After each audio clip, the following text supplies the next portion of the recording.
después diremos Shema Israel, y vamos a leer el Salmo 114. Recuerden, estamos en la fiesta, que es Hamatzot, la fiesta de los panes sin levadura. Así que vamos a leer este precioso Salmo, porque estamos en esta preciosa fiesta. Hagamos oración, amados hermanos.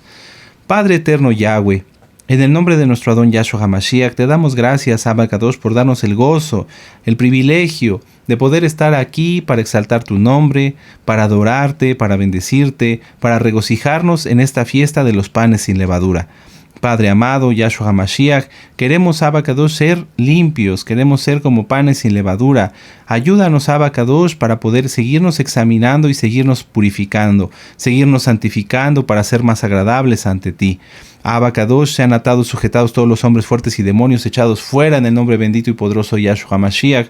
No tienen parte, Abba Kadosh, en este lugar ni en los hogares de nuestros hermanos y hermanas. Abba Kadosh, te pedimos que seas tú quien nos hable. Enmudece todo espíritu que no exalte tu nombre. Solamente queremos escuchar tu preciosa voz. Sigue bendiciendo, por favor, la voz de nuestro amado Naví, Dr. Javier Palacios Celorio. Bendícelo a él, a su familia, a toda la Keilah Gozo y Paz, local y mundial.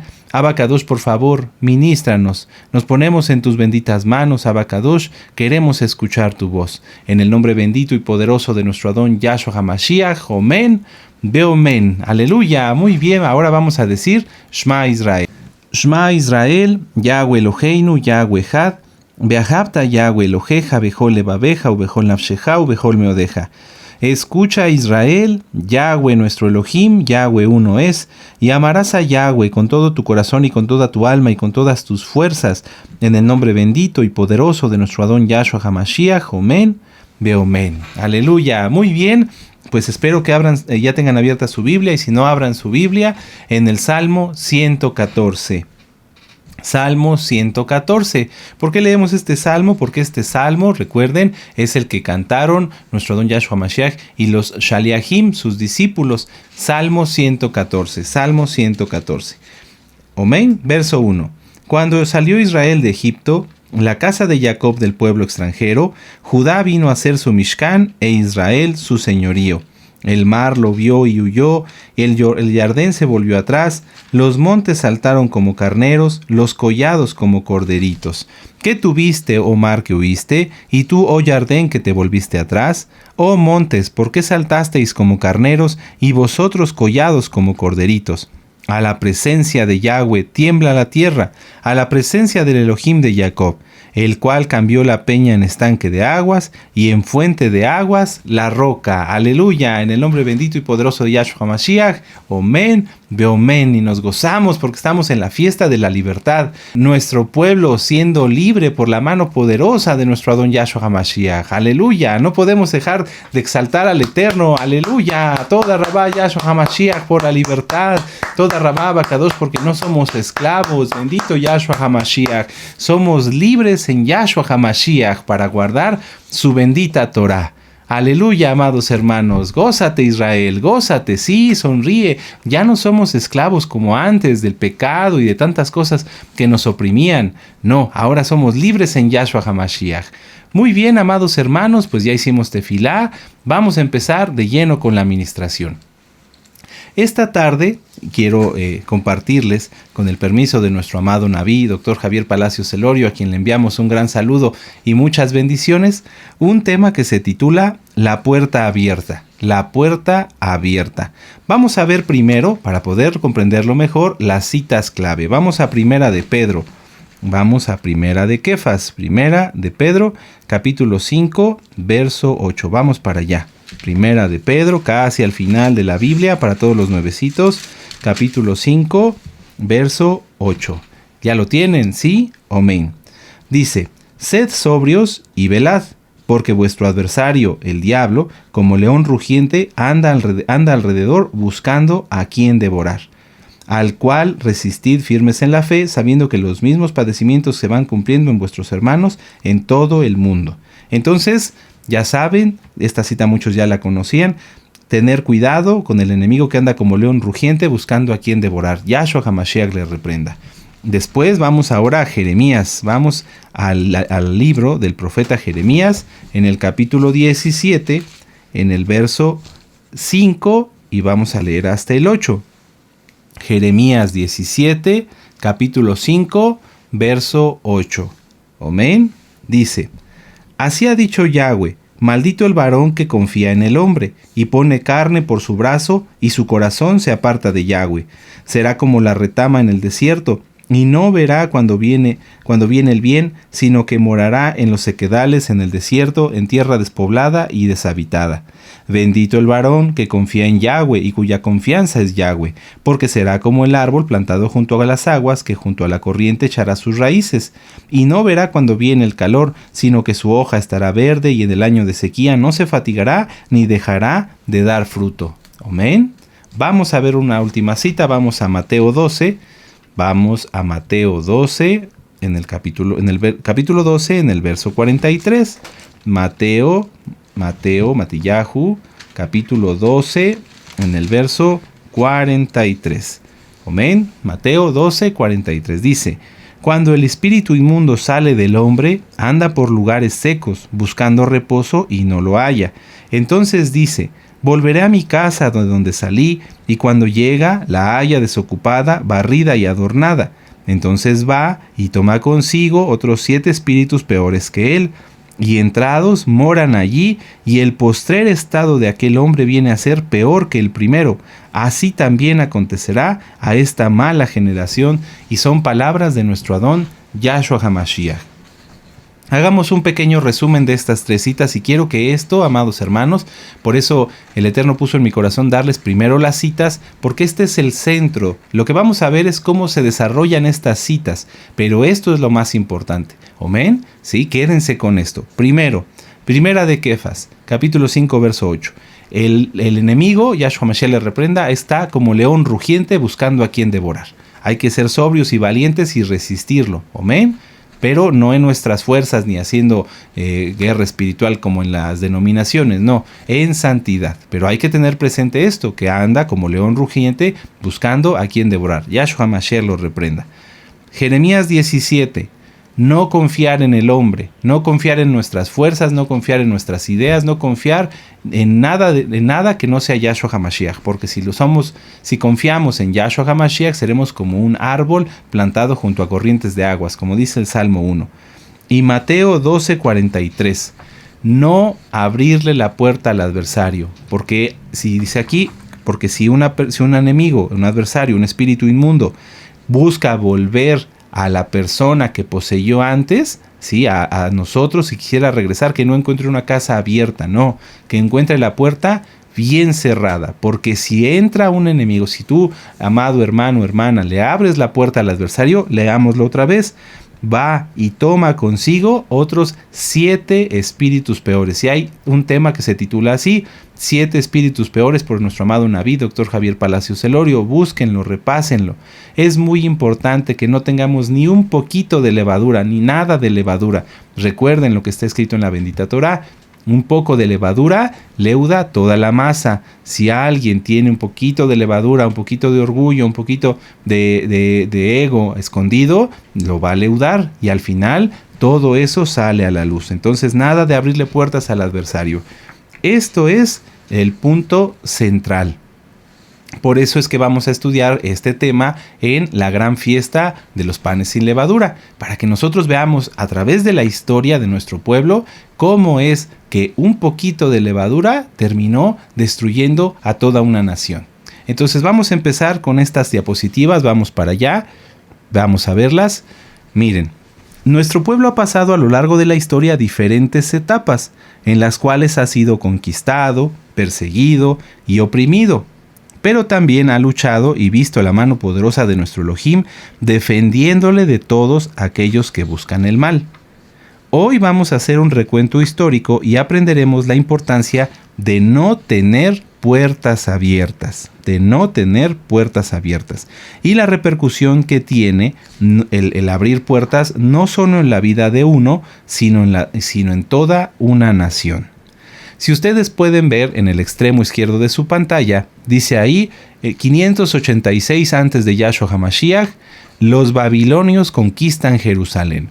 ¿Por qué se dio la conquista de Jerusalén por parte de los babilonios? Recordemos que había pecado, había varios pecados. Repasamos en la parashá anterior, ¿sí? En la Haftará Ahareimot, que uno de los pecados más graves era el derramamiento de sangre, el incesto y la idolatría. Ahí están señalados. Además de muchos otros pecados, se habían olvidado del Eterno. Entonces, los babilonios conquistaron Jerusalén en el 586 antes de nuestro Adón Yahshua Mashiach y quedaron bajo el dominio de los babilonios. Fueron expulsados. Recuerden que algunos fueron llevados también hacia la diáspora. Uno de ellos, por ejemplo, el profeta Daniel. Amén. Entonces vamos a tener esto bien presente.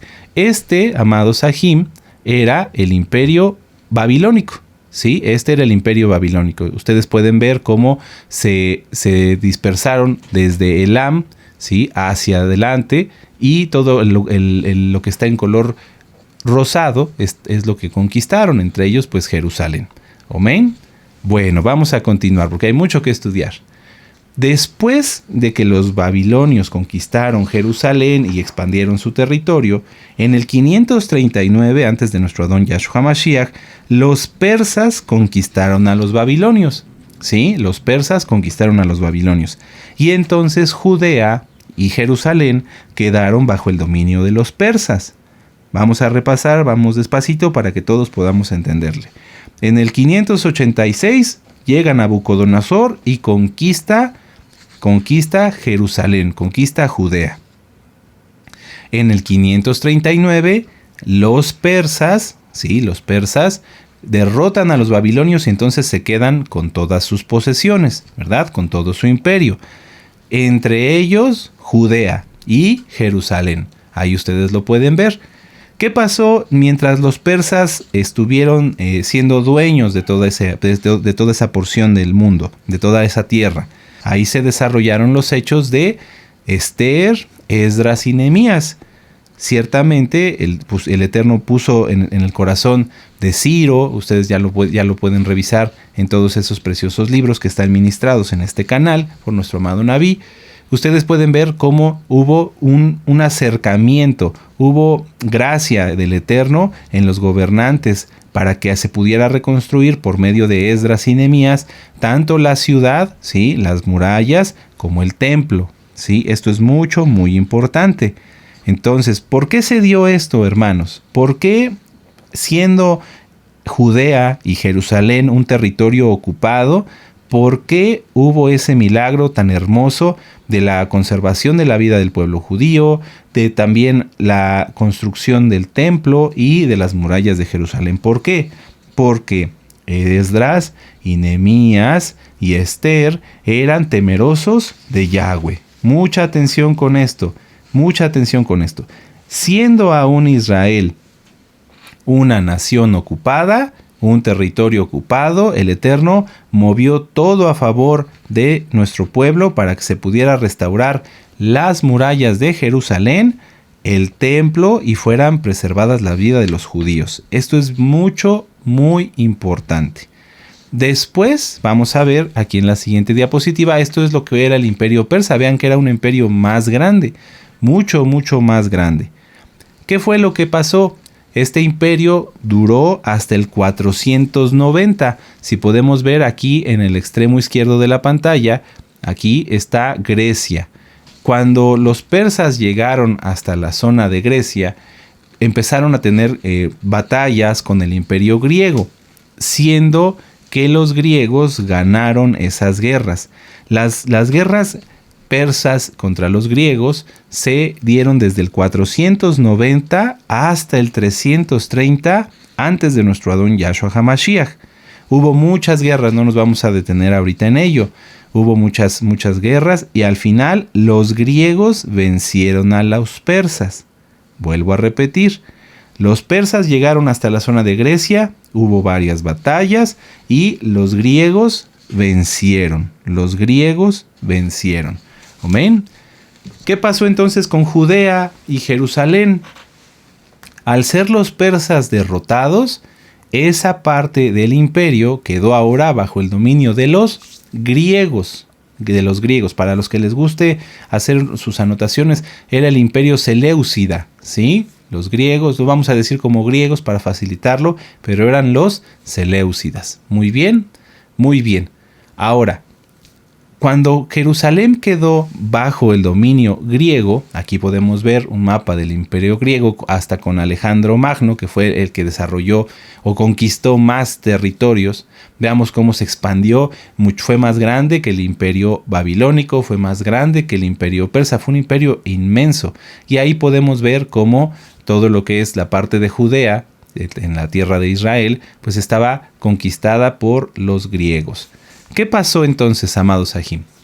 Al llegar la cultura griega, que era una cultura que tenía mucho conocimiento, que tenía historia, pero que todo era paganismo, recordemos, amados hermanos, ellos adoraban a Zeus, a Hera, etcétera, etcétera. Tenían prácticas muy abominables, muchas filosofías griegas como las de los estoicos y demás, los estoicos, por no mencionar otros.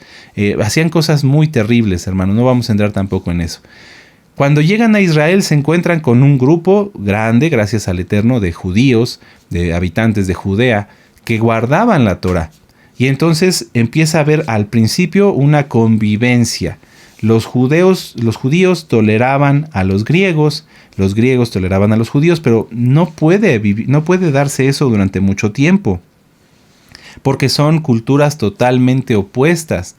El helenismo, con sus dioses falsos, con su adoración al cuerpo, con las olimpiadas, con su sexualidad desordenada y desenfrenada, no podía convivir en el mismo espacio que la bendita Torá.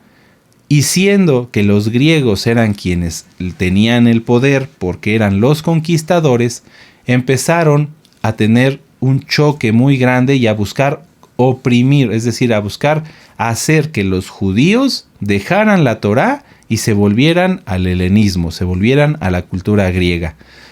Prohibieron la Torá. Estaba prohibido guardar el Shabbat, estaba prohibida la circuncisión, estaba prohibida la dieta kosher, y esto provocó un gran descontento entre los judíos, porque ya no tenían oportunidad de seguir teniendo su identidad, sino que tenían forzosamente que asimilarse. Vamos a repasar una línea del tiempo. En el 332 Alejandro Magno conquistó la región de Judea y ahí comenzó el helenismo en Israel. Esto es muy importante. Por eso después, en los tiempos de nuestro Adón Yahshua y demás, dice que había judíos griegos, porque estos judíos griegos eran judíos o descendientes de judíos que se habían helenizado. En el 323 muere Alejandro Magno y entonces el imperio, tan grande que vimos en la imagen anterior, se divide entre sus generales y Judea queda bajo el control de los Ptolomeos en Egipto. En el año 200 los seleucidas, liderados por Antíoco III, derrotan a los Ptolomeos y toman el control de Judea. En el 175, Antíoco IV Epífanes asume el poder e impone políticas de helenización estrictas, incluyendo la prohibición de lo que ya dijimos, guardar Torá, comer kosher, la Brit Milá. En el 168, antes de nuestro Adón Yahshua HaMashiach, se profana el templo de Jerusalén y en el altar se pone a Zeus, se pone una estatua de Zeus. Yahshua HaMashiach reprenda todo eso. Esto provocó muchos problemas en Judea, en Israel, y entonces en el 167 inicia la revuelta macabea liderada por Matatías. Matatías era un Cohen para los nuevecitos, un sacerdote, lo correcto es Cohen, y sus hijos. Ahorita lo vamos a ver más adelante. Matatías lidera esta resistencia junto con uno de sus hijos que es muy conocido como Judá Macabeo. Judas Macabeo retomó Jerusalén y purificó el templo, evento que da origen a la festividad de Hanukkah, cuando la luminaria duró 8 días. Y a eso después vamos a hablar, porque Hanukkah no es una festividad de las que debamos de guardar, porque no está en Levítico 23. Y conforme vamos a ver en el tema, esta festividad también está influenciada por mantener el poder que los macabeos o asmoneos, que son lo mismo, macabeos o asmoneos, querían tener sobre el pueblo. En el 142 se dio el fin de la dominación seleucida en Judea y el establecimiento de la dinastía asmonea, marcando la independencia judía. Es decir, del 142 en adelante, ya Israel era una nación dirigida por los asmoneos, ya no por los griegos, pero libre yo no diría que totalmente. Antíoco IV Epífanes fue un rey griego, Seleucida, conocido por su intento de helenizar Judea de manera forzada. Este rey implementó políticas que prohibían la Brit Milá, la dieta kosher y guardar el Shabbat. Profanó el templo de Jerusalén al instalar un altar dedicado a Zeus y exigía sacrificios diarios a los dioses griegos, lo que provocó una gran resistencia entre los judíos. Su opresión fue el detonante de la revuelta macabea liderada por Matatías y sus hijos, quienes lucharon por la recuperación de la restauración de la libertad religiosa y la independencia de Judea. A estas guerras se les conoce como la Guerra de los Macabeos, que fue desde el 167 hasta el 160 antes de nuestro Adón Yahshua Mashiach. Fue una revuelta liderada por la familia de los Macabeos contra el imperio griego, que intentaba imponer la cultura y la religión griega en Judea. La rebelión comenzó cuando Antíoco IV Epífanes prohibió, ya lo que dijimos, todo el Shabbat, la Brit Milá, etcétera, etcétera, y profanó el templo. El conflicto terminó con el establecimiento de la dinastía Asmonea, es decir, los Macabeos, la familia de Matatías, empezó a reinar sobre Jerusalén, marcando la independencia de Judea por un tiempo. ¿Y por qué digo un tiempo? Esto es muy importante. Porque en la historia nos han dicho, bueno, Judas Macabeo, Matatías y Judas Macabeo, ellos reinaron e hicieron que Israel fuera una nación independiente, etcétera, etcétera. Pero vamos a ver que no es así. No es así del todo. Voy a retomar algo para que puedan hacer la comparación más importante.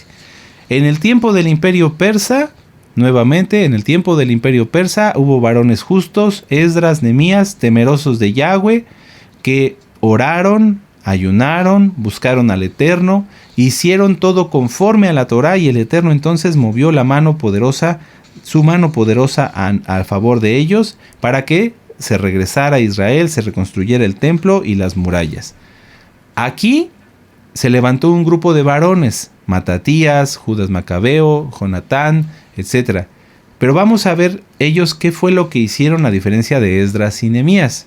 ¿Sí? Esto es muy importante. Entonces, termina la revuelta macabea en el 167 antes de nuestro Adón Yahshua HaMashiach. Bueno, entonces vamos a ver qué fue lo que pasó después. Los asmoneos, también conocidos como macabeos, se proclamaban reyes y sumos kohanim, debido a su papel central en la revuelta contra el dominio seleucida, es decir, contra el dominio griego, y la posterior independencia de Judea en el siglo II. Tras la exitosa revuelta liderada por Matatías y sus hijos, especialmente Judas Macabeo, recuerden ese nombre, Judas Macabeo, la familia asmonea consolidó tanto el poder político como el religioso. Entonces, después cuando llegan los macabeos, ellos pelean contra los griegos, hacen una serie de guerras que se le conoce como guerra de guerrillas, en donde empezaron a derrotar por diferentes batallas pequeñas en ciudades o batallas que no eran a campo abierto, derrotaron a los griegos y los fueron expulsando de la zona de Judea. Una vez que Matatías, él murió, él no llegó a terminar de ver la independencia, vamos a decirlo, la expulsión de los griegos. Cuando Judas Macabeo, uno de sus hijos, llega a consolidar la independencia de varias secciones, de varias zonas de Israel, de Judea, ellos dicen, bueno, ahora somos una nación libre nuevamente, vamos a purificar el templo, pero hacen un movimiento que no es conforme a la Torá. Judas Macabeo era de la descendencia de los Kohanim, él era un Cohen, sin embargo, no era, mucha atención, descendiente de Sadoc. Por lo tanto, no le correspondía el título de sumo Cohen. Mucha atención con eso. Número 2. Ellos no podían ser reyes. Judas Macabeo y Jonatán Macabeo, los Asmonaim, no podían ser reyes. No les correspondía porque el reino fue dado por nuestro Adón Yahshua Mashiach al rey David y su descendencia por sus generaciones. Ellos no debían de tomar ni el reinado ni ser el sumo Cohen, ni ser los sumos Kohanim. Esta dualidad de roles, es decir, ellos quisieron tanto ser reyes como ser Kohanim, sumo Cohen, por 3 razones.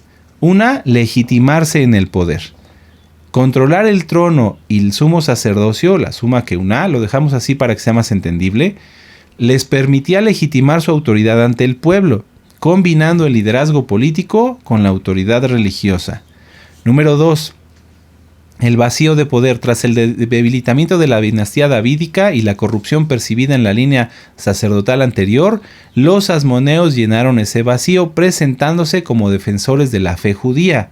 Pero mucha atención con esto. Entonces, ellos no eran ni descendientes de David, no les tocaba. Número 2, no eran descendientes de Sadoc. Pero entonces tomaron ellos la decisión de legitimarse en el poder diciendo: no va a haber más dinastía davídica, no hay línea de Sadoc, ahora nosotros somos el rey y el Cohen. Esto es algo grave, esto es algo delicado. Número 3, la unificación nacional. Tener ambas funciones en una sola figura ayudaba a mantener la unidad de Judea frente a amenazas externas e internas. Estas eran las justificaciones que ellos daban para usurpar, es la verdad, el reino y la Keuná. Vuelvo a repetirlo, lo pongo en la parte inferior. No descendían de la línea davídica y su éxito militar y capacidad de liderazgo les permitió mantener esta doble autoridad durante varias generaciones, lo cual no era correcto. Vamos a la que sigue. Los Hasmonaim, los Hasmoneo, no eran descendientes de Sadoc, por lo que no podían tomar el título de sumo Cohen. Esto es muy importante. ¿Qué pasa cuando algo no se hace conforme a la Torá, amados Sahim? ¿Qué pasa cuando algo se hace, como en este caso, con ideas de hombre, con pensamientos propios? ¿Qué sucede? Les voy a dar un momento. ¿Qué creen que fue lo que pasó? ¿El Eterno bendijo y prosperó a los Hashmonaim? ¿O fue que ellos, por medio de prácticas políticas y de sus propias ideas, se mantuvieron a sí mismos en el reino? ¿Qué piensan? Les doy unos minutos. Bueno, vamos a ver la respuesta. 6 años después de haberse proclamado, entre comillas, una nación libre, rápidamente buscan hacer un pacto con Roma. En el 161 antes de nuestro Adón Yahshua HaMashiach, Judá Macabeo hace el primer pacto con Roma. ¿Y qué decía ese pacto? Vamos a verlo. El pacto entre los romanos y los judíos fue conocido como el Tratado Romano-Judío y fue un acuerdo que se dio alrededor del año 161 antes de nuestro Adón Yahshua HaMashiach. Fue el primer contrato registrado entre Judea y la antigua Roma. Este pacto fue promovido por Judá Macabeo, es decir, uno de los hijos de Matatías, uno de los principales líderes de la revuelta de los Macabeos. ¿En qué constaba? Punto número 1, los judíos apoyarían a los romanos en caso de guerra, mucha atención, sin esperar recompensa, de gratis. Número 2, los judíos no ayudarían a los enemigos de Roma. Número 3, si el enemigo atacaba a los judíos, Roma se comprometería a apoyarlos, entre comillas. Recuerden lo que los profetas le decían a los reyes de Israel: tú que te apoyas en esa caña cascada que es Egipto. Estaban haciendo lo mismo. Número 4. Si alguno de los dos pueblos quiere cambiar el pacto, ambos deben estar de acuerdo. Y vamos a ver que esto no se cumplió.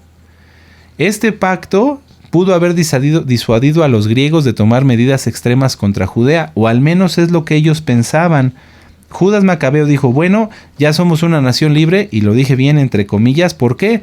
Porque no eran libres, tenían miedo, no estaban seguros de poder mantener su independencia contra los griegos, siendo que el Eterno había actuado a su favor y les había mostrado que ellos podían ser una nación independiente venciendo a uno de los imperios más grandes del mundo en ese momento. Pero el miedo es ocasionado por el pecado. Judas Macabeo no debía de tomar el título de rey ni de sumo Cohen, no les correspondía. ¿Qué pasó entonces? Pues entonces tuvieron que hacer esta alianza y hacer un pacto en donde ellos se entregaban a Roma. Vean ustedes, todo lo dan los judíos y Roma nada más dice, bueno, tú comprométete a ayudarnos. Pero no da nada. Los judíos apoyarían a los romanos en caso de guerra, de gratis. Los judíos no ayudarían a los enemigos de Roma, y si el enemigo los atacaba, entonces sí que Roma los ayudara. Pero ¿qué compromiso real habría de ello? Ahora, ¿dónde se menciona esto? Esto se menciona en el primer libro de los Macabeos y en las antigüedades judías de Flavio Josefo. Esto, amados Sahim, fue algo grave, fue algo muy, muy importante, porque la dinastía de los Hashmonaim duró muchos años. Ustedes pueden ver que desde el 167 hasta el 63 son 100 años, poco más, poco menos de 100 años. Y durante ese tiempo tuvieron mucho contacto con Roma. En el 143 antes de nuestro Adón Yahshua HaMashiach, Jonatán, uno de los hijos de Judá Macabeo, envió una delegación a Roma, incluso envió regalos. Se narra en los escritos que esta delegación de judíos llegó con un escudo de 100 kilos de oro, de peso, ¿sí? Como regalo a los romanos, para mostrar su fidelidad. En el 134, la guerra de los Macabeos termina, y entonces Jerusalén queda bajo el dominio total de los Hashmonaim. Pero antes ya se habían entregado a Roma. Vamos a volverlo a repasar. La guerra de los Macabeos, la revuelta de los Macabeos, inicia en el 167. En el 167, ahí comienza esta revuelta. Liberan Jerusalén y rápido, en el 161 hacen el primer pacto con Roma.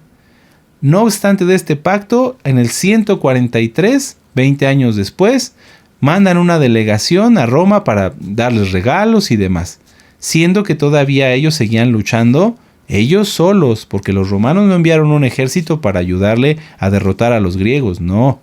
Ellos solos siguieron luchando y hasta el 134 queda libre totalmente Jerusalén y la zona de Judea, y quedando a cargo de los Hasmonaim, de los Hasmoneos.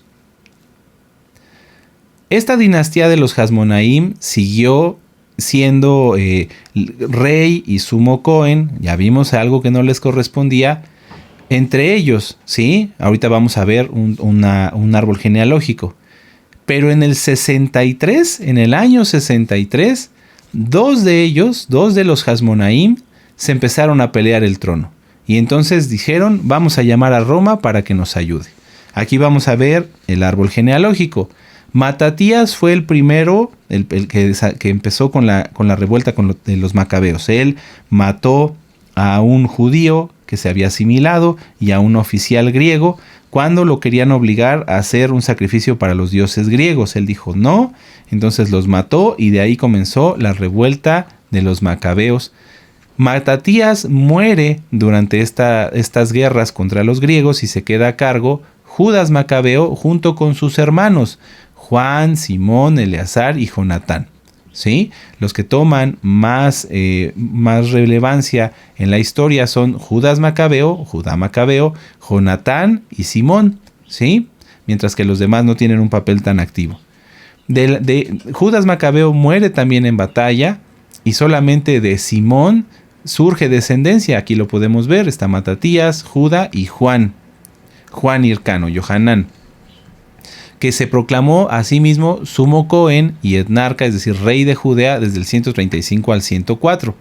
De Juan Hircano, de Yohanan Hircano, tienen 5 descendientes: Aristóbulo I, Salomé Alejandra, Alejandro Janeo, Antígono y Absalón.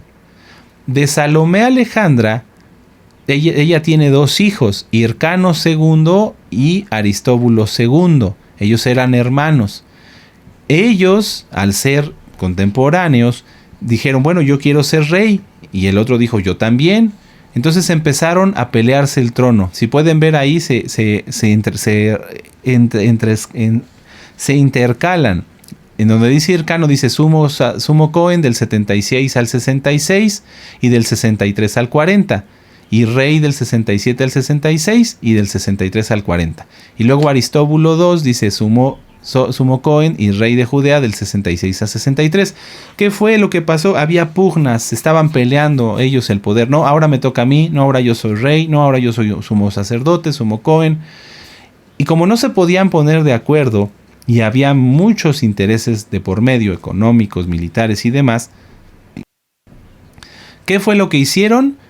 Llamaron a Roma. Dijeron, bueno, tú y yo no nos podemos de acuerdo, vamos a buscar a Pompeyo, que era un general romano que estaba destacamentado en Siria, y que él decida a ver quién de los dos va a ser sumo Cohen y rey. Ellos van con Pompeyo. Este emperador romano ve que Hircano era el más favorable a sus intereses y desde Siria va con todo su ejército y sitian Jerusalén en el año 63. La conquistan y entonces dejan a Hircano, vamos a regresar al anterior, a Hircano lo dejan como rey. Él se queda con el reinado, pero ya no iba a ser un reinado independiente. Al sitiar Pompeyo Jerusalén y conquistarla, la vuelve parte del Imperio Romano. Desde ese momento ya Jerusalén ya no era una entidad independiente, ya era parte del Imperio Romano, tenían que pagar impuestos, eran un protectorado, así que podían y debían tener o permitir el libre paso de las legiones romanas, etcétera, etcétera. La dominación romana de Judea tuvo consecuencias muy devastadoras para los judíos. Como nosotros sabemos, pues la destrucción del templo, la diáspora y la persecución. Número 2, la diáspora judía. Número 3, la persecución. Hubo una serie de guerras judío-romanas que fueron terribles, de las cuales hubo millones de muertos. Y esto llevó a que Adriano prohibiera la Torá y el calendario judío y que se ordenara la ejecución de rabinos y líderes religiosos. Adriano fundó la ciudad de Aelia Capitolina en el lugar de Jerusalén y prohibió a los judíos entrar en ella. Los judíos romanos fueron sometidos a medidas económicas, es decir, a impuestos que los empobrecieron. Bueno, había un impuesto que se les puso. Había un impuesto que se puso a todos los judíos. Todos nosotros sabemos que se daba el impuesto para el sostenimiento del templo, el medio shekel, que era equivalente a 2 denarios. Ese impuesto los romanos, después de la destrucción del templo, lo mantuvieron, pero en lugar de darse ese dinero para el sostenimiento del templo de Jerusalén, pues ya no había sido destruido, se empezó a utilizar para el sostenimiento del templo de Júpiter. ¡Qué terrible! Fue una humillación total, porque los Yehudim, nuestros padres, nuestros hermanos, que habían sido o que habían buscado que Jerusalén se mantuviera libre de idolatría, ahora tenían que sostener un templo pagano.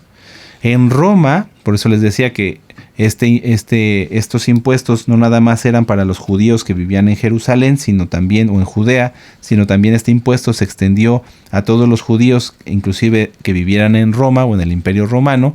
En Roma había un procurador que se encargaba de solicitar a todos los judíos este impuesto.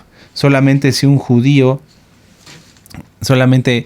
un yehudí se declaraba como que ya no guardaba Torá, como que se había apartado de los mandamientos, entonces ahí ya dejaba de pagarlo. No se detuvieron las revueltas en Judea, pese a la destrucción del templo, pese a este cobro excesivo de impuestos, pese a una opresión, hubo varias revueltas que se conocen como las guerras judeo-romanas. Flavio Josefo narra acerca de ellas a través de su libro La Guerra de los Judíos. La última y la más terrible fue la revolución o la revuelta de Bar Kokhba. Hubo un rabino que es muy famoso entre la casa de Judá, que fue el rabino Akiva. Este rabino, él dijo que Simón Bar Kokhba, no me voy a detener en la profecía y todo lo que él dijo, era el Mesías y que él iba a liberar al pueblo de Israel a causa de los romanos. Entonces se comenzó con esta revuelta que ocurrió entre el año 132 y el año 135, a la cual se le conoció como la revuelta de Bar Kokhba. Ellos consideraban a Bar Kokhba el Mesías Y esta fue la última rebelión, ya que Bar Kokhba fue derrotado, aunque logró mantener más o menos 3 años un imperio en Jerusalén, finalmente fue derrotado por los romanos. ¿Qué ocurrió después de esta revuelta? Que Jerusalén sería completamente destruida. Los judíos fueron expulsados. Tras la revuelta de Bar Kokhba, los romanos bajo el emperador Adriano tomaron medidas drásticas contra la población de Judea. La prohibición de la residencia. Todos los judíos no podían vivir en Jerusalén. Se creó la ciudad de Aelia Capitolina. En el sitio de Jerusalén se destruyó, toda la ciudad se destruyó y Adriano fundó una nueva ciudad romana llamada Aelia Capitolina. Toda esta ciudad estaba dedicada a los dioses romanos. Se construyeron templos dedicados a Júpiter Capitolino y otras deidades romanas. Y fue un símbolo de dominación. La creación de Aelia Capitolina fue un símbolo del poder romano y un intento de borrar la identidad judía en Jerusalén. Vamos a hacer un resumen, sé que ha sido mucha información, pero vamos a concentrarlo, vamos a ir repasando en una manera ya como una charla toda esta información y vamos a llegar a una conclusión. Primero, los babilonios conquistan Jerusalén, la dominan, después se integra al dominio persa, al imperio persa, en donde hay varones justos y temerosos de Yahshua HaMashiach, temerosos de Yahweh, que oran, que ayunan, y entonces el Eterno mueve el corazón de los reyes persas, de Ciro, etcétera, etcétera, para que se reconstruya Jerusalén. Ahí está una clave muy importante, ¿sí? Si a algunos se les fueron algunos detalles y dicen, es que esto es mucha información, no se preocupen. Recordemos, Esdras y Nehemías, varones justos. Jerusalén estaba en un imperio, era parte del imperio persa. Entonces, ellos oran, los persas son tocados por el Eterno y se puede reconstruir Jerusalén. Después los griegos conquistan a los persas, los vencen, hay batallas y Jerusalén y toda Judea se vuelve ahora parte del imperio griego. Ya estaba la ciudad edificada, ya estaba el templo, había judíos que vivían en Judea, en Jerusalén, en Israel, para que se entienda más fácil.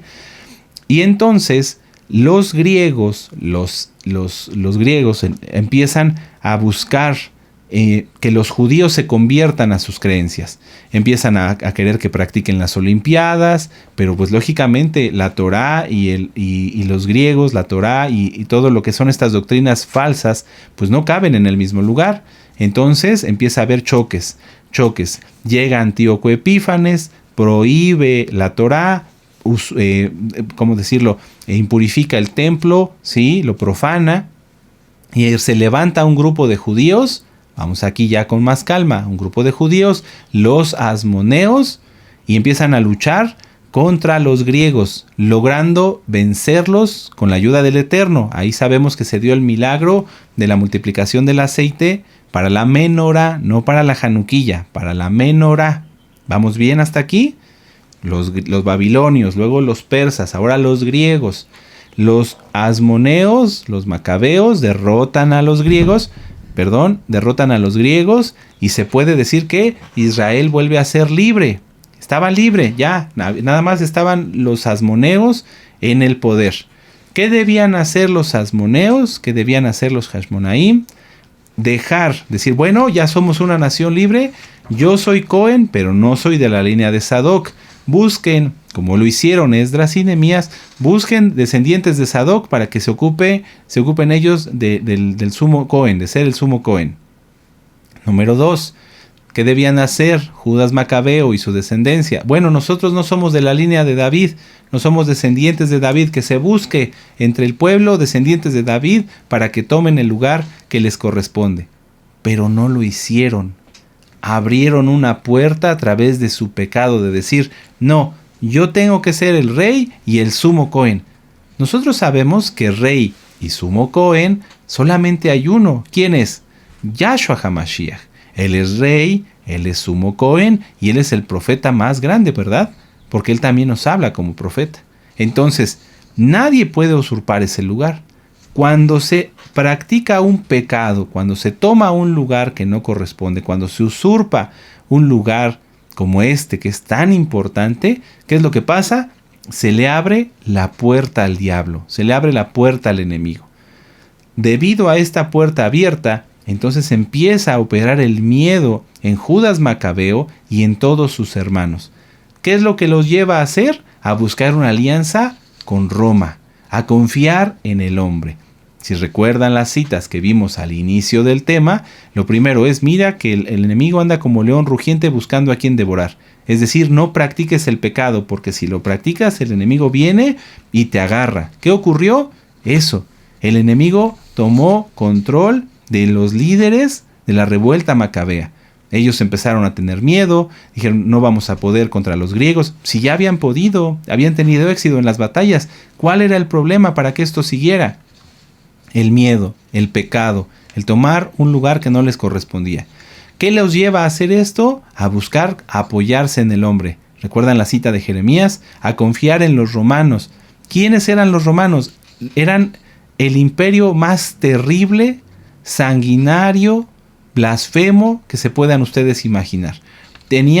Compartían dioses con los griegos, adoraban a Júpiter, adoraban a Marte, practicaban cosas tan terribles que no quiero ahorita aquí mencionar. Adoptaron castigos como de los fenicios y los cartagineses, como la crucifixión, y crucificaban a muchísimos. De hecho, hubo muchos judíos, muchos Yehudim, que murieron crucificados por el Imperio Romano como castigo a sus rebeliones. Veamos cómo el abrirle la puerta tantito, por un pecado, porque Judas Macabeo no dijo luego, vamos a volvernos parte de Roma, pero ese pecado de tomar algo que no le correspondía lo llevó a tomar una mala decisión. Si ustedes vuelven a repasar la diapositiva acerca del pacto judeo-romano, van a ver que los judíos estaban dando todo a cambio de nada. ¿Cuánto tiempo se podía tardar una legión de Roma en llegar desde donde estaban, desde Siria a lo mejor, hasta Israel, y que fuera efectiva la ayuda que les hicieran en caso de una invasión? Podía tomar tal vez un día, 2 días, una semana, un mes. ¿Y qué tan efectivo sería? ¿Qué tan confiable sería la protección que daría un ejército a la que daría Yahweh? Nada que ver, amados hermanos. Vuelvo a repetir: si se le abre la puerta al enemigo, entra. Le dijeron a los romanos: hagamos un pacto. Nosotros nos ponemos a tus órdenes, te vamos a defender, no vamos a apoyar a tus enemigos y tú ayúdanos. Se rindieron ante el adversario. ¿Qué fue lo que pasó?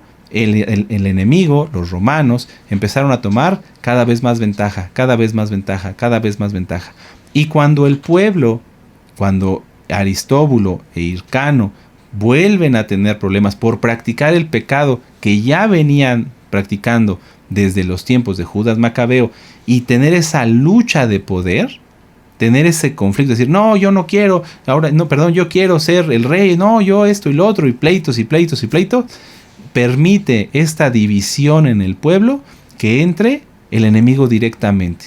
Y entonces Pompeyo sitia Jerusalén ayudado por Hircano y la conquista, y desde ese momento Jerusalén, y fíjense, ahorita vamos a ir poco a poco, desde ese momento Jerusalén ya no era libre, era parte del Imperio Romano, y a pagar impuestos, y a ver y a padecer abusos por parte de las legiones romanas. Recuerden lo que está escrito y nos ha dicho nuestro Adón Yahshua Mashiach, que los romanos obligaban a llevar por 1 milla a una carga a un judío. Supongamos que iba un romano con carga en su caballo. Si a él le placía que un judío que se encontrara en el camino llevara su carga, lo debía de hacer. No importaba si el judío iba camino a la sinagoga o iba camino al templo. Si un romano se lo encontraba, le decía: llévate esto. Lo tenía que hacer. Esto es un tema, amados hermanos, enorme. Es muy, muy grande. Es mucho, muy grande. Nos tardaríamos aquí, yo creo que 1 semana en estudiarlo, pero quiero que nos quedemos con esto. Yo le compartí a nuestro amado Naví toda esta información, y el centro del tema es: no tengamos nada de levadura. Judas Macabeo, los Hashmonaim dijeron: bueno, pero ¿qué tanto es que yo me quede como rey? ¿Qué tanto es que yo me quede como sumo Cohen si lo hago por el bien del pueblo? un poco de levadura. No les correspondía. No les correspondía, amados Sahim. Pero ¿qué hay? Es que mira, lo hago por la unidad nacional, para que todos ellos vean que somos un solo pueblo. No les correspondía. Era mejor que ellos hubieran llevando ese título de líder militar, como tal vez lo hizo como Josué, por ejemplo. Ahí tenemos un buen ejemplo. Que él se encargaba de las batallas militares, pero Kohanim, aparte. Rey en ese momento no había, pero ya para cuando los hasmoneos tomaron el poder, cuando los macabeos tomaron el poder, ya existía la dinastía de David, la descendencia de David, que se sabía quién era de la descendencia de David, por lo que hemos estudiado en el Brit Hadashah. Entonces, démonos cuenta, amados hermanos, un poco de levadura. Pero si yo hago esto justificadamente, no, hay que apegarnos bien a la bendita Torah. Después, Roma toma el control. Ya Jerusalén es parte de ellos y entonces empiezan a extender su influencia y su dominación en toda Judea, hasta lo que vemos nosotros en el Brit Hadashah. Ellos empiezan a tomar el control del imperio, de la zona de Judea, de la zona de Samaria, toda esa parte, hasta llegar a Egipto. ¿Y qué sucede? Los judíos, nuestro pueblo, quiere recuperar su libertad. ¿Por qué? Porque no pueden guardar la Torah libremente. Hay dioses romanos, hay templos a dioses romanos, tienen que pagar impuestos al César, etcétera, etcétera, etcétera. Ellos quieren recuperar su libertad, pero lejos de arrepentirse de su pecado, de reconocer que Yahshua es Mashiach, ellos ¿qué empiezan a hacer? A volver a repetir la historia. Ellos quieren repetir la historia. Dicen, no, busquemos un líder que nos libere. Y entonces surge, después de varias guerras judeo-romanas, les digo, esto es muchísimo, muy amplio, pero lo estoy resumiendo lo más que puedo. Ellos buscan a un Mesías. Dicen, necesitamos el Mesías. Bueno, ya vino. Yahshua ya había estado en la tierra, muerto y resucitado para liberarlos, pero ellos no lo quisieron tomar. ¿Qué dice? No, busquémonos un Mesías conforme a nuestras propias ideas. Busquemos un Mesías que sea un hombre, que sea un líder militar, que nos lleve a la victoria contra los romanos. Y entonces el rabino Akiva dice, Simón Bar Kokhba. Simón Bar Kokhba, él es el Mesías, síganlo a él. Y ¿cómo lo diré? Por causa de la situación de Roma en ese momento, que tenía varios frentes abiertos, Simón Bar Kokhba consigue vencer a los romanos 3 años. Pero ese hombre había usurpado un título que no le correspondía, como lo hicieron los hasmoneos. ¿Qué sucedió? Con la primera usurpación de los hasmoneos, dominación romana. Con la usurpación del título de Mesías de Simón Bar Kokhba, la desaparición y destrucción completa de Jerusalén. Una vez que los romanos derrotan a Bar Kokhba, no dicen, ya lo derrotamos y ahora todos los judíos sigan viviendo en Jerusalén. No, ellos destruyen completamente Jerusalén, rompen todos barrios de casas y todo, lo destruyen completamente para formar una ciudad que se llamó Aelia Capitolina. Vamos a verlo aquí. Miren, este es el mapa, amados Sahim, de Aelia Capitolina. Si ustedes pueden ver, todo es romano. Estaba un templo para Afrodita, la torre hípico, el campo donde se guardaba o se resguardaba la 10ª legión romana, y en el monte del templo construyeron un templo a Júpiter. Ya no había más presencia judía en Jerusalén. Todos los judíos expulsados, todos los judíos que vivían ahí habían perdido su tierra, sus casas, y todo fue destruido. Porque usurparon el título de Mesías, porque siguieron a un hombre y rechazaron al verdadero Mashiach. No quisieron deshacerse de su levadura. Ya no había más. Por eso, amados hermanos, vamos a la que sigue. Hoy cuando se escarba o se hacen excavaciones en Jerusalén, lo primero que sale son cosas romanas. Ahí ustedes pueden ver en la parte de donde está el cótel, que no es parte del templo, abajo pasaba el cardo romano. El cardo romano es esta avenida que ustedes pueden ver aquí. Era una avenida que cruzaba de norte a sur Jerusalén. Abajo del cótel, Fíjense, ahí se da uno cuenta que no es parte del templo, ni es lo que ellos, nuestros amados hermanos de la casa de Judá, piensan. Abajo inmediatamente, vean cuántos metros están estructuras, edificaciones romanas, el cardo romano. En la fotografía del lado derecho dice excavaciones de una piscina en Betesda, que muestra las ruinas del templo de Serapio y Asclepio con una columna romana cerca de una iglesia cristiana. Entonces vean, Jerusalén, amados hermanos, y nosotros amamos y bendecimos a la casa de Judá y amamos y bendecimos a Jerusalén, es mayormente hoy una ciudad construida sobre los cimientos de una ciudad romana. Todo lo anterior, amados Sahim, todo lo anterior, todo lo que fue previo o durante el tiempo de nuestro Adón Yahshua HaMashiach fue destruido. Ya no había nada más, amados hermanos. Por eso es que cuando hoy alguien viaja a Jerusalén y quiere buscar algún vestigio que dijera, bueno, es que esto es lo que vio el rey David, esto es lo que vio Esdras, Nehemías, esto es lo que vieron nuestros padres, es prácticamente imposible. Todo eso está abajo, muy abajo, tal vez cientos de metros, sobre construcciones islámicas, sobre construcciones de los mamelucos, sobre construcciones romanas, sobre construcciones de los cruzados. Prácticamente no existe. Los vestigios judíos reales de la época del segundo y aún del primer templo y aún de más atrás prácticamente están extintos, fueron destruidos. ¿Por qué? Por causa de haber usurpado el título de Mesías y habérselo dado a Bar Kokhba, quien aún hoy en día en Israel es tomado como un héroe de Israel, cuando realmente no debiera ser así. ¿Por qué? Porque debido a esta revuelta que él ocasionó, que él causó, murieron miles, si no es que millones de judíos. 2. Fueron expulsados de Jerusalén y Jerusalén fue destruida hasta los cimientos y se formó sobre ella una ciudad romana, con altares romanos. Todo por un poco de levadura. Está tremendo, amados Sahim. Hay que reflexionar mucho. Todo por un poco de levadura.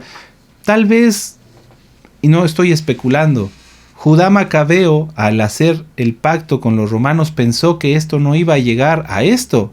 Pero es que el diablo, Yahshua Mashiach le reprenda, no tiene medida. Él no se va a detener. Por eso vimos la cita de Kefas, porque él está para matar, robar y destruir, y anda merodeando a ver a quién puede hacerle daño. Es así, amados hermanos. Tengamos mucho cuidado. Fíjense cómo a lo largo de la historia podemos ver que la única forma de ser bendecidos, de ser libres, es guardando la bendita Torah. Esto muchas veces no lo platican. Si tú le preguntas a un israelí o a un yehudí, te va a decir que la revuelta de los macabeos fue lo mejor y que ellos fueron bendecidos y esto y lo otro. Veamos que no. El Eterno les mostró su mano poderosa a su favor, pudiendo derrotar al imperio más fuerte, al imperio seleucida, a los griegos, mediante una guerra de guerrillas. El Eterno estuvo con ellos, pero ellos prefirieron desviarse. Por eso nosotros no celebramos Hanukkah. En otra oportunidad, primeramente el Eterno, podemos estudiar sobre la Hanukkilla. Hermanos, busquen, investiguen. No hay una Hanukkilla del tiempo de los macabeos. No existe.